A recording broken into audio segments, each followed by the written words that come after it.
God's way, God said, I'm going to bless you. If you do it the way God said do it, he said, you will walk in the light. Clap your hands and tell God, thank you. I hear you, Holy Ghost. So I don't have the heritage. I don't have the heritage. Neither do I have the last name. I told you already that I don't know who daddy is. So therefore the last name that I carry came from my mother. I'm only one of a few in my entire family that even carried that last name.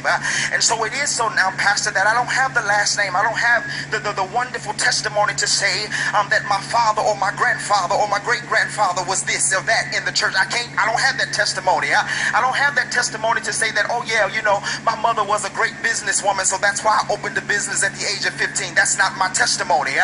My testimony is that God anointed me to do something, and it took me having to go through some trials and some tribulations to understand that he said, never will I leave you. He said, though your mother and father forsake you, then I'll be there to take you up. I come to preach to somebody this morning that feels like you're in it by yourself.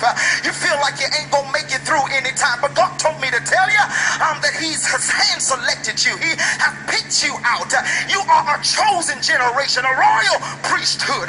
He said, I've hand selected you to do something great. And the only reason that the enemy is on your track, because you're closer than you ever been before. Can I preach to somebody this morning? As a matter of fact, I'm going to preach to myself. The only reason that the enemy been talking about me, the only reason that the enemy been throwing me under the bus, the only reason people been gossiping about me in the hair salon is because God said you're closer than you've ever been before. I heard your pastor say that something was getting ready to shift. I never I come to this morning, to this place, the place of love, to let you know that you're on the brink of a shift.